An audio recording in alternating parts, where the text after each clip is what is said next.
Well, welcome to the Encephalitis Podcast. I hope this finds our listeners well and, like us, still basking in the warm afterglow of a very successful World Encephalitis Day on the 22nd of February.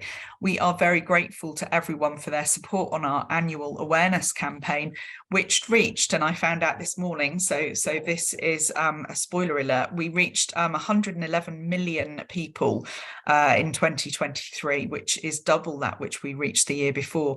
So that was through social media, through television, radio and online. So as Chief Executive and on behalf of all of the team at the Encephalitis Society, I want to say thank you to everybody. Now, in this edition of the Encephalitis Podcast, we're going to be talking about a subject which is of particular interest to me, and that is Japanese encephalitis. March is the 1-year anniversary of a Japanese encephalitis outbreak in Australia, while in other countries such as India and Nepal, it's a perennial issue for many health agencies. To help me discuss all things to do with Japanese encephalitis, I've recruited Dr. Lance Turtle. Lance is a reader and honorary consultant physician in infectious diseases at the University of Liverpool, and I'm very happy to say a member of our scientific advisory panel.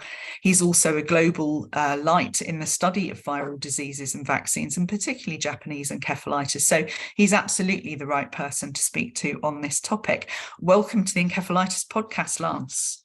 Thanks, Ava.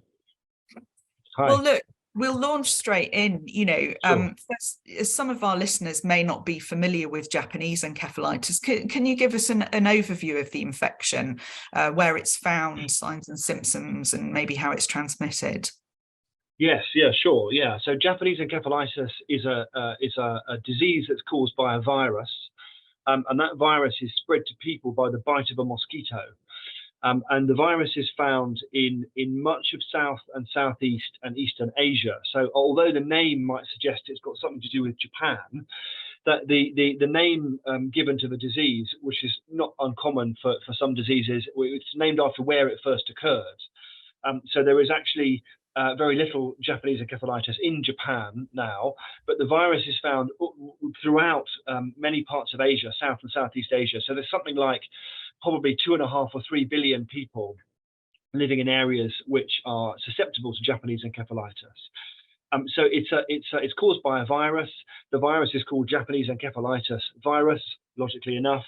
And it belongs to a family of viruses called the flaviviruses, and that family gets its name from flavus, which is Latin for yellow, and it includes the yellow fever virus as well, which is in fact the first human virus ever to be isolated.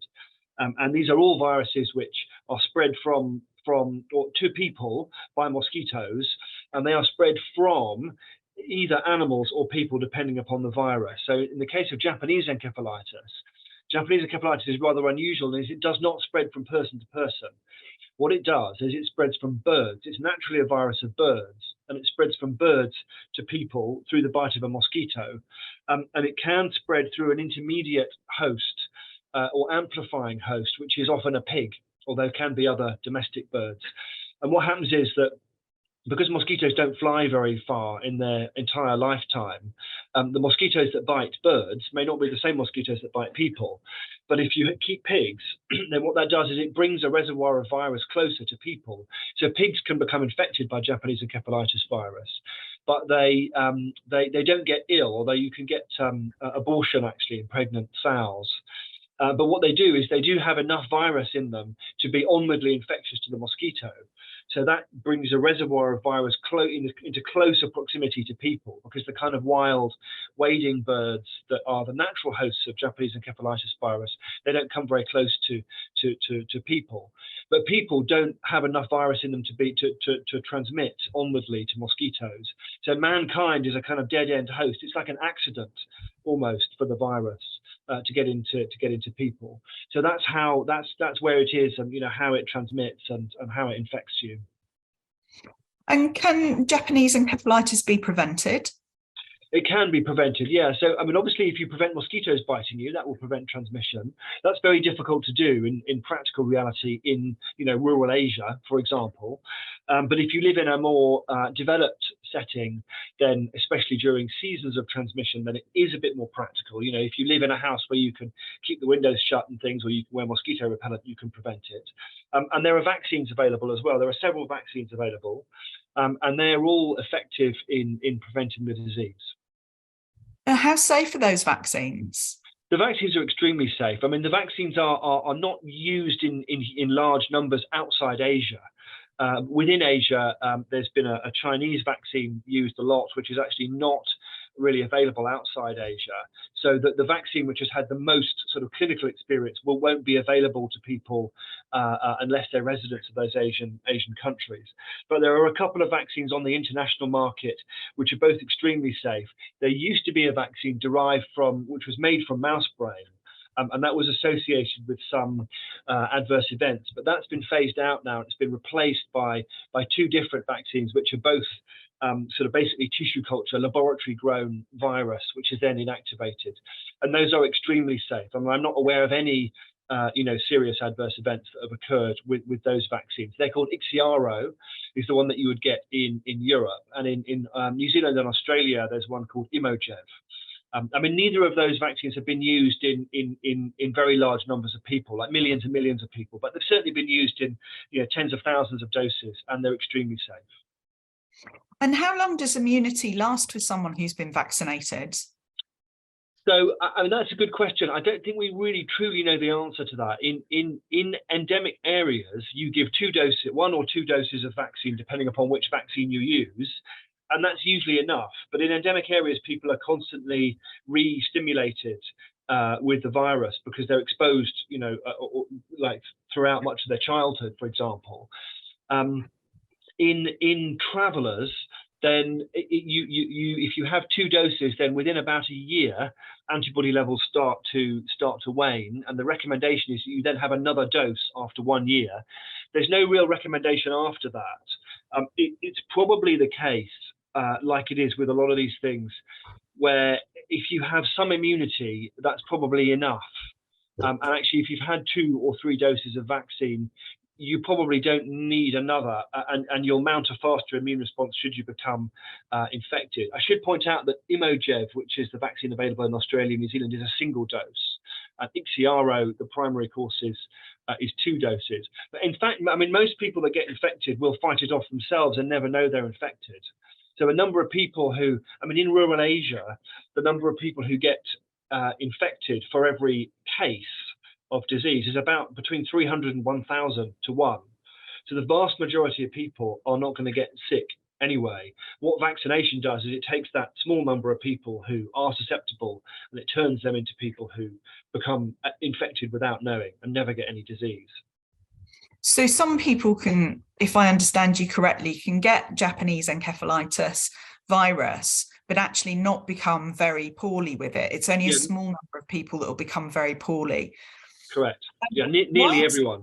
Nearly everyone, actually. Why is there not an antiviral drug for it? So there's not an antiviral drug. There have been a few drugs tested, and none of them have worked. One reason is there are not many cases in places where you can do clinical trials, so it's hard to test treatments. Another reason is that in rural Asia, where most of the disease takes place, patients often present to hospital quite late. They fall ill, and then they get they get a febrile illness first, and then encephalitis develops later. And by the time they come to hospital, they've got established inflammation in the brain, and often much of the brain damage that's going to happen has already happened, and it's a bit late to actually give effective antiviral treatment. So there have been a few trials. The trials that have been done have all been rather small, I would say, and they would really have only detected a very large treatment benefit. And because people come late, that benefit may not be, particularly realistic. So antiviral treatments for Japanese encephalitis are not looking. There is really nothing on the horizon for that at the moment. But in terms of managing patients with the illness, the kind of supportive treatment, like keeping people hydrated, fluid, preventing pneumonia, pressure sores and things. Those are all very effective strategies for management. So there are lots of things you can do to improve the outcome, but there's no specific antiviral treatment. And how, if a patient becomes very poorly with Japanese encephalitis, how are they diagnosed? So they're diagnosed usually by taking a sample of spinal fluid with the cerebrospinal fluid, doing what's called a spinal tap. And then in that spinal fluid, you could find antibodies against Japanese encephalitis virus. And that is the best way, that is the kind of most tried and tested way of diagnosing it. I think in the Australian outbreak that's happened last year, there have been more instances of detection of the virus using the PCR test, like the test you have when you do a COVID swab, which is a sensitive test if there is virus present. But the virus that's in people when they get clinical Japanese encephalitis tends to be in the brain, and that's hard to get at. So you quite often don't find virus. But I think that in Australia there's been a bit more found than you would normally find in sites in Asia, and that's probably because of the kind of sample transport infrastructure that exists in Australia, which might be better than in rural parts of Asia, which is where the bulk of the kind of burden of this disease actually falls. And what happens? What are the outcomes for people who become infected by Japanese encephalitis virus? Well, so like I've said before, the majority of people will get nothing. Nothing will happen. And so that's kind of reassuring, for most people that exposure itself is not a particularly dangerous event. However, if you get the illness, the illness can then be very severe indeed. The number of people who die from the illness is a bit variable between studies and settings. But if you average all that together in Asia over about the last 30 years, it's probably about 18 to 20% of people die. And I believe in the Australian outbreak, there have been 7 deaths out of 45 cases. So that's about 15%. So still a pretty substantial number. And then those who recover from the infection, some of them recover very well with not very much in the way of residual problems or residual damage to the brain or nervous system. But unfortunately, quite a substantial group, probably around 40 to 50%, something like that. Again, the numbers are variable between different studies, but quite a substantial proportion will have, unfortunately, long-term problems as a consequence of the infection, and their brain may not recover to what it was beforehand. And those manifestations can be very, very variable with Japanese encephalitis. People might have difficulties in memory. They might have what we call focal neurological deficits or focal damage to parts of the brain, which means an arm doesn't work or a leg doesn't work. It can cause a sort of semi-paralysis, a bit like polio can, with residual weakness of the legs. It can cause a Parkinson's-like illness. You might be left with epilepsy or seizures afterwards. So very, very variable is the answer. And some of those problems can be very severe. And as you know, I mean, we've seen cases in the UK who've had really terrible outcomes with being left dependent on a ventilator and unable to feed properly. And so really life-changing disease potentially in a small proportion of people. And just to clarify, those cases in the UK, they're from people who've travelled to areas where Japanese encephalitis is more prevalent. Correct. Yeah. Exactly. Yeah. Before I ask you a couple of questions specifically about the outbreak in Australia, I just wanted to touch upon, you're really a leader in the field of Japanese encephalitis. What does your research at the University of Liverpool involve? So what we're working on at the moment is mostly vaccines against Japanese encephalitis. And vaccines against Japanese encephalitis exist and are very effective, but there are a number of related viruses which don't have vaccines. And what we're looking at is how to make better vaccines, which can give you broader protection against other viruses in the same family. So, JE is a well-established clinical problem, but there are other viruses that can do similar things. And what we worry is that those viruses have the potential to emerge and cause similar problems, as you see with JE. So we're interested in developing better vaccination strategies that can protect against multiple different members, of the same family. Murray Valley encephalitis is another virus which you find in Australia, which doesn't have a vaccine. And the reason it doesn't have a vaccine is there's just not enough of it to do the kind of studies into developing a vaccine.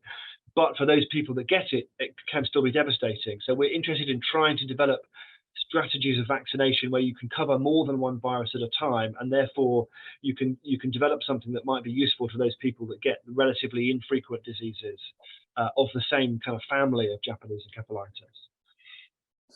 Well, thank you. One of the main reasons, as we mentioned before, for choosing to cover Japanese encephalitis in this month's podcast is that it marks this first anniversary, really, of the outbreak in Australia. What can you tell us about the outbreak, and why is it important for people in Australia going forward? Yeah, so Japanese encephalitis has been kind of knocking on the door of Australia for quite some years. It probably evolved originally in Indonesia, the virus is broken down into different genotypes, different types of the virus, which are closely related, but can be differentiated based on their genetic information. And there were 5 of these types, and those 5 types are found all in Indonesia, and elsewhere in Asia you find, subsets of that. So in Australia, there was really no Japanese encephalitis for a long time, although it was quite close by. It was in Bali in Indonesia, which isn't that far away. And there was the odd case in the Torres Straits and islands. And I think there was even the odd virus isolation in the far northern Australian mainland, thought to be by either mosquitoes that are blown by wind or birds that have carried the virus over and then been bitten by mosquitoes. And there had been some virus introductions, but there had been no cases of disease on mainland Australia. I think there might have been one. About 20 years ago, so not very many. And then last year, suddenly there were, I think, 45 cases. And so, of course, what that means, if only about 1 in 300 infections is actually symptomatic, then what that means is there have been whatever 45 times 300 is. I can't do that on the fly, but it's thousands, of infections. So there having been possibly 1 or 2, or like a tiny handful before, suddenly there was a big change, and there now will have been many, many more infections than just 45. So that and they've been discovered much, much further. I think it's southeast of where they had been previously, up in the Northern Territories. So what that means is that it's likely the virus has become established on the Australian mainland now. Whereas previously it wasn't. Previously it was definitely established in Indonesia and Bali. There have been a number of cases, for example, in Australian tourists visiting Bali and from other nations, but it wasn't established on the Australian mainland. I mean, we knew that conditions conducive to this kind of virus, mosquito-transmitted viruses, exist in Australia, because you have things like Murray Valley encephalitis virus transmission, you have Ross River, various other, and there's dengue, of course, in Northern Australia. So we know that Australia has a suitable climate for mosquito-transmitted viruses, but Japanese encephalitis virus didn't have a firm foothold on the Australian mainland, whereas now it seems that it does, which is a significant, change in terms of virus circulation in Australia. So when you say a firm foothold, is that what people are referring to now when some health experts are suggesting that it's now endemic in Australia? That's right. Yeah, I think that's likely. I think I would. Some people might prefer the term enzootic in Australia. So technically speaking, that means, and I say that because I've had referees of my own papers, pick up on these terms. It's slightly pedantic, but enzootic means it circulates in animals in an area. Whereas endemic technically means it's established in the human population. And of course, remember that actually this is not a virus that spreads human to human. So technically speaking, and I may well have used the word endemic, myself already, technically wrongly, but actually it would be established in the bird population in Australia. If it gets permanently, if indeed it is permanently established in the bird population, then it may be a permanent feature now of that virus is now present in Australia. And of course, the important thing about that is that if it's spreading from bird to bird, and those birds are living, well away from people, you won't see that in human cases. So you can't look at humans and say, well, we haven't seen a case for 6 months, therefore the virus is gone. It may be the virus is not gone. It just means that it's circulating at some level, maybe a low level, in the wild bird population. But that for various geographic climatic reasons, those birds or the mosquitoes feeding on those birds have not come close enough to people or close enough to pigs or to people in order to mean there have been transmission events into people. So do you think it's going to be relatively straightforward then for viruses such as Japanese encephalitis to spread to other new areas, to new countries that they haven't been known previously? I think we've seen a consistent pattern of that over the last 20 years or 25 years. I mean, we know that the world is changing, that climate change is increasing temperatures. Increasing temperatures makes it easier for mosquitoes to survive, and it makes it easier for them to transmit viruses because it reduces what's called the extrinsic incubation time of a virus, which is the time from a mosquito biting an infected host to that mosquito itself becoming infectious with the virus. It's not a passive process. What happens is the mosquito takes a blood meal, it gets the virus replicates in the mosquito and gets to high enough levels the mosquito can then transmit it. And as temperature rises, that process becomes faster because the virus can replicate faster. But we've seen, for example, the introduction of West Nile virus to the United States, very significant event. We've seen increasing numbers of West Nile cases in Eastern Europe.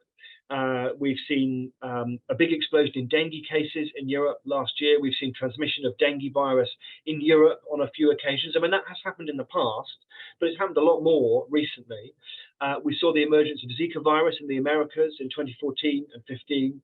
So, and we've seen, more and larger yellow fever outbreaks in Africa over the last sort of, 10 to 15 years as well. So, I mean, I would argue that the early 20th century has been marked by several events of emergence or spread of mosquito-transmitted viruses. So the general term is arboviruses, arthropod-borne. An arthropod is a joint-legged creature. So arthropod-borne virus or arbovirus is the kind of umbrella term for all of these infections. And we've seen several, and I think that there's a continual risk of future emergence, which is why I study vaccination, and in particular vaccination against viruses which perhaps haven't yet got a big disease burden, but which might have the future potential to emerge. Because the problem is a virus emerges and then there's a big race to make a vaccine, and then the virus is gone by the time the vaccine comes out. I mean, Zika would be a good example of that. We had a massive Zika outbreak in 2014-15. We still haven't got a licensed vaccine, for example. Wow. So really important. It's it sounds like we're still not learning the lessons that preceded COVID-19 with outbreaks of SARS and MERS, for example. Yeah, absolutely. I don't think that an arbovirus would ever have the potential to do the same thing that COVID-19 has done, because there's an intermediate vector, so you don't get direct human to human spread. I mean, all you need for COVID-19 transmission is people to be close to each other, which is ubiquitous everywhere. So an arbovirus, I think, doesn't have quite the same potential. But an arbovirus that causes severe neurological disease, severe brain disease, and can kill you or leave lasting brain damage, and particularly one that does that in children, which many of them do, I think has the potential, despite the fact it would cause far fewer cases, to still be, a significant public health concern. At the beginning of March, Victoria's health department said that Japanese encephalitis may have infected as many as 1 in 30 people in northern parts of the state. I find that quite worrying. While in other areas, such as New South Wales and South Australia, they're also continuing to report cases. But I guess that goes back maybe to what you were talking about earlier, which is many more people can become infected, but not necessarily very poorly with it. Yes, that's exactly right. I mean, that reflects the amount of transmission that is happening, from the animal reservoir to people in that setting. I forget which state you mentioned there. I don't know the size of the population of the state. I don't know how many people that is. But I mean, as we've already discussed, whatever 45 times 300 is the number of people that are likely to have been infected in Australia. So that will be a large number, much larger than the number of cases. I mean, that what I think is concerning is the cases rather than the number of infections per se. I mean, the people who have silent infection, that's not a health problem. Those people have been infected, they fought the virus off, they're probably immune, and they don't need to worry about it anymore. So that those people should, someone who discovers they've been asymptomatically infected shouldn't worry. For them, they're in the clear. They're the one group of people who don't need to worry because they've had it and they've fought it off and they've not been sick. It's the people who either are sick or who could get sick in the future who are the ones to worry about. You mentioned earlier as well Murray Valley encephalitis, another mosquito-borne encephalitis.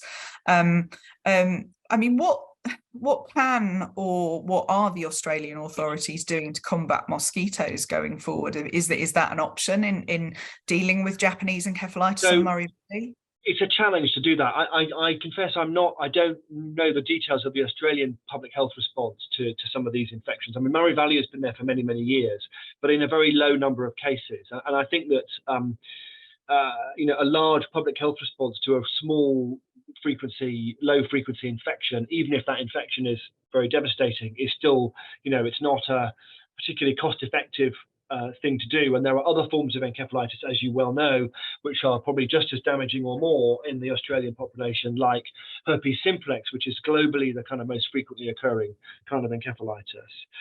I mean, avoiding mosquito bites is difficult. It's possible. And in a developed country like Australia, that is possible, but it's very hard to do. I mean, in the areas where you get most of the burden of Japanese encephalitis, like rural Asia, avoiding mosquitoes is just not realistic. So in terms of the specific public health response in Australia, I mean, at person-to-person level or at individual level, people can take measures to try and avoid being bitten, but you can't eradicate mosquitoes from a region. It's just not practical. It's impossible. And what measures should people be taking to avoid being bitten? Any top tips? So I mean, I guess the first thing is to know your local epidemiology and transmission. And JE is to some extent a seasonal disease, and it's that seasonality is driven in part by bird migration and in part by kind of mosquito numbers and rainfall and things like that. So I guess the first thing is to understand when in your location the cases are occurring. And then when they are occurring is to take measures to avoid mosquito bites. So we saw a lot of this in the US, for example, in response to the West Nile virus, which is another virus of the same family, causes a similar kind of illness. So what can you do? I mean, you can wear long sleeve clothing, you can cover yourself in mosquito repellent, you can stay indoors, you can stay under a net, behind a screen. The extent to which those are really practical depends a bit on what you're doing. If you're on an outdoor camping trip or hiking where you're sweating buckets and you're wearing shorts and a t-shirt because it's hot, and you're sweating off your mosquito repellent and you're staying in a tent, that's more challenging. Well, looking beyond Australia, we touched upon this before, Japanese encephalitis is endemic in many rural areas of Southeast Asia, the Pacific Islands and the Far East. What would you recommend to anyone who's concerned about becoming infected, whether they live in those areas or whether they're considering travelling to those areas? So if you're traveling, then my recommendation is you get health advice, specific health advice before you travel, and you have a risk assessment as to your need for Japanese encephalitis vaccine. And that risk assessment will depend on things like how long you're going for and what you're doing and what kind of risk you will put yourself at. I mean, the risk of acquiring Japanese encephalitis for travelers is low, but the consequences can be very severe. So you have to weigh up. It's quite a difficult sort of risk-benefit, calculation for that kind of thing, and it's really it comes down to sort of personal attitude to risk. I mean, I would always be vaccinated, and I would always advocate being vaccinated, but that's because, number one, I think the vaccines are very safe, and there's really not much risk inherent in those, and number two, I've seen the disease, and I think the disease is terrible. But for every person I've seen with the disease, there will be thousands who go and have no ill effects at all. So whether they're vaccinated or not, so those are very much individual decisions. And the important thing is to get good advice and undertake a risk assessment. And then what you do with that risk assessment depends a bit on your own attitude to risk. But I guess what I would say to people is just remember that even though the disease is a low frequency event, it's life changing.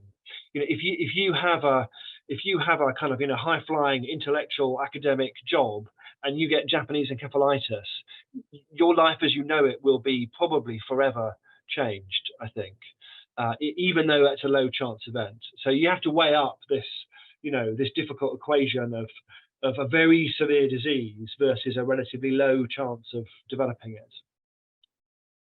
And that's why you and I are vaccinated, because we have and are working with these patients. Yeah, absolutely. Yeah. So if you talk to clinicians who've seen patients, they'll all say get vaccinated because they've seen the disease and they know how awful it is. Yeah, exactly. Hindsight is a wonderful thing, isn't it? But anyway, yeah. Hopefully things like this podcast can help.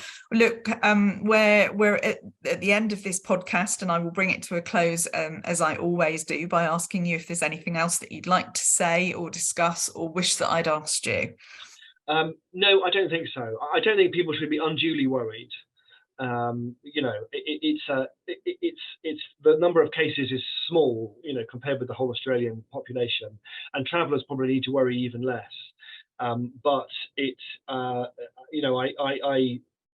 say that at the same time as fully acknowledging that it's a very nasty illness, and for those affected, they will feel very differently about that. And for those people who unfortunately, sadly, have died of the infection, obviously that's a great tragedy, and we hope that number stays as low as possible.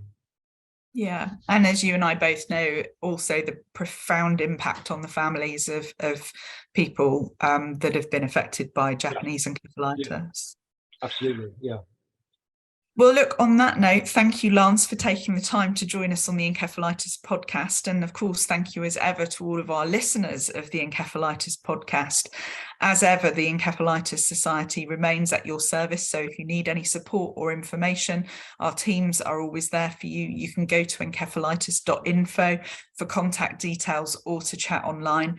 We hope you've enjoyed this podcast. And as always, if you can support our life-saving work, we would be extremely grateful. Please visit encephalitis.info/donate.